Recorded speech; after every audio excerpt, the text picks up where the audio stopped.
cyanyu Imana yo mu ijuru umugisha gerageza. Murakoze cyane kwaduteza amatwi. Ni kuri ab'inshuti TV nababwira ngo tugiye kujya mu mwanya w'ijambo ry'Imana. Reka tube dusenga Imana.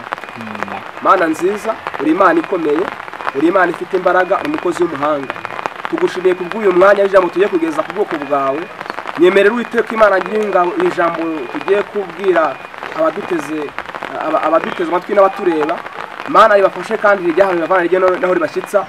Nyakubahwa Imana ntukahera arishyigikire kandi ariyobore kugira ngo nyakubahwa Imana imitima iri buryumve ibashe kugira icyo nyakubahwa Imana yunguka, kugira ngo nyakubahwa Imana ibashe kugira nyakubahwa Imana impinduka muri yo kandi ikore gushaka.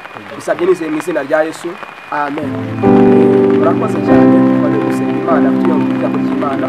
Tugiye kubabwira ijambo ry'Imana rifite umutwe uvuga ngo kuva aho abantu bagushaka ukajya aho Imana igushaka. Imana ishimwe cyane. Turareba ijambo iyo usomye igitabo cy'Itangiriro ibice 12 ndagira ngo afite biramuhagere muharebe. Hatubwira umugabo witwa Aburahamu. Uno mugabo witwa Aburahamu Imana yarebye isanga idakwiye kumuhera umugisha mu gihugu cy'iwabo, kuko usomye usanga ugahera hasi ngo yavaga mu muryango ukora ibigirwamana, ndetse pasetera iyo hasomye usanga yacuzaga ibigirwamana. Ariko ngo iyo Aburahamu yabaga arimo ahise yamusize kugese ku iduka ry'ibyo bigirwamana, iyo wajyagayo yakuye ngo iki kintu ugiye kugura nubwo kijyanye ntabwo cyumva ntabwo kinavuga nacyo kizakumarira. Imana irangije ikunda Aburahamu kubera ishakagiraga by'umurimo wayo. Imana ishimwe cyane. Imana irangije Aburahamu iramubwira ngo Aburahamu we mu gihugu cy'iwanyu. Imana isanga itazamuhera umugisha mu gihugu cy'iwabo. Nongere mbibutse ko umutwe w'iri jambo ari ukuva aho abantu bagushaka ukajya Imana igushaka. Imana ishimwe cyane. Igihe cyose uri aho abantu bagushaka nayo nkubwire ngo nta mugisha utegera, nta mugisha uzabona. Igihe cyose uri aho abantu bagushaka ibintu byose ukoze ntabwo byemera. Ariko igihe cyose uri aho abantu bagushaka Imana yo mu ijuru igumugisha. Igihe cyose uri aho Imana igushaka Imana igumugisha. Kubwire ngo uyu munsi wowe ntege umurikirana, gerageze umenye ahantu Imana igushaka abari hujya. Gerageza ahantu ibyo ukora byose ujya ahantu Imana igushaka. Nujya abantu bagushaka ubwire ngo nta ibyo ukora byose bizapfa. Nujya abantu bagushaka ubwire ngo ibyo ukora byose ntabwo bizemera.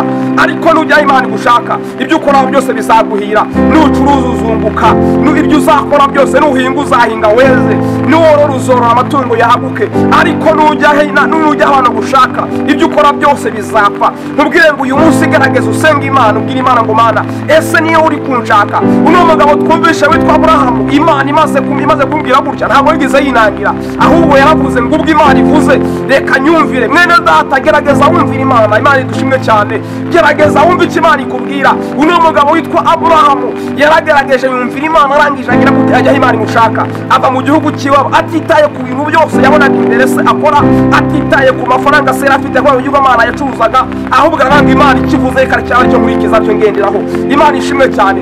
Uno mugabo witwa Aburahamu arangije arahaguruka agenda ajya mu gihugu Imana yaramutinze kujyamo, kugira ngo Imana yo mu ijuru ije gute isoze cyavuze ku buzima bwiwe. Imana ishimwe cyane. Mwene data yo burikiranye, gerageza umenye uhamagaro wawe, umenye icyo Imana igushakaho, umenye aho Imana igushakira, umenye aho Imana ikubwira kujya. Umugabo witwa Yona iyo usomye ijambo ry'Imana ritubwira ubwo Imana mushaka ngo tume Nineve, ngo Yona yagize gute yahungiye i Tarushishi. Aragenda ngo ageze mu bwato azanira abantu bari kumwe bazanira akaga kubera ko yahunze Imana. Uyu munsi nkubwire ngo gerageza aho nkurikiranye umenye icyo Imana igushakaho, umenye nimba uraho Imana igushaka. Nimba uraho Imana igushaka ubwenge ngo umugisha uzakugeraho. Nimba uraho Imana igushaka ubwenge ngo umugisha Imana izawugwa ndetse izabana nawe. N'ibyo ukora bizaguhira ndetse n'ibyo ukora bizunguka.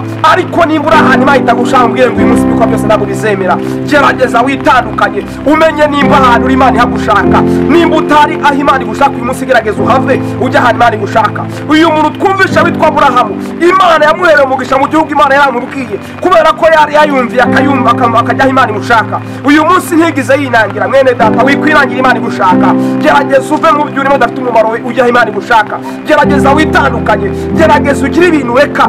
Nimba wari mu nzira zidahesha Imana icyo gerageza uzivemo, ugerageza ugende mu nzira Imana igushakamo. Imana ishimwe cyane. Gerageza uhinduke, gerageza uve mu ngeso zitari z'Imana icyubahiro. Uyu munsi nkubwire ngo gerageza usige, ugerageze ugire ibintu usiga. Ese uyu munsi kuba ngo umukristo wakurikiranye, ese wasize iki? Ese waretse iki? Ese n'ibiki washyize ku bandi kubera Kristo? Ese uyu munsi Imana ikurebye asanga wasize iki? Uyu muntu witwa Abrahamu asize umuryango we, wowe wasize iki?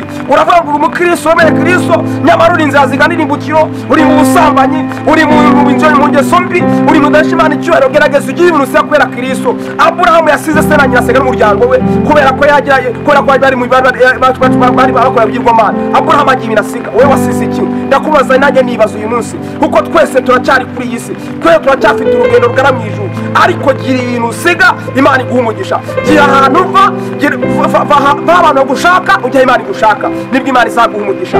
Bene data rero murakoze cyane kudukurikirana. Navuga ngo iri jambo rigufashe, kandi iri jambo rijya hano kuva rijya gushyitsa. Mwene data navuga ngo gerageza ugire impinduka muri wowe, kandi wemerere Kristo niba mu buzima bwawe, kandi uhinduke rwose bigaragare, Imana izaguha umugisha. Rero murakoze cyane, tugiye gusenga Imana iri jambo kugira ngo Mwuka Imana rishyigikire kandi rishore imizi mu mitima yacu, twebwe twiyumvishije. Imana ibahe umugisha. Imana ni Imana ikomeye, Imana ifite imbaraga. Nyakubahwa Imana, iri ni ijambo ryawe. Aburahamu yemeye kugukurikira, yemeye guhindukira. Uwiteka Imana ngo basiga imiryango ye, asiga se na nyina, asiga n'ibindi byose. Natwe iri jambo turamaze ubwoko bwawe bumaze kuryumva. Nyakubahwa Imana, nyemerera ushyire ikintu. Nyakubahwa Imana, Mwuka yaragenda arishyigikire, rishyingiriza imitima yabo, kandi bagira aho bava bagire ibyo basiga, kugira ngo Uwiteka Imana agire ingabo wahe umugisha. Urakoze kuri Imana igira neza, urakoze kuri umukozi w'umuhanga.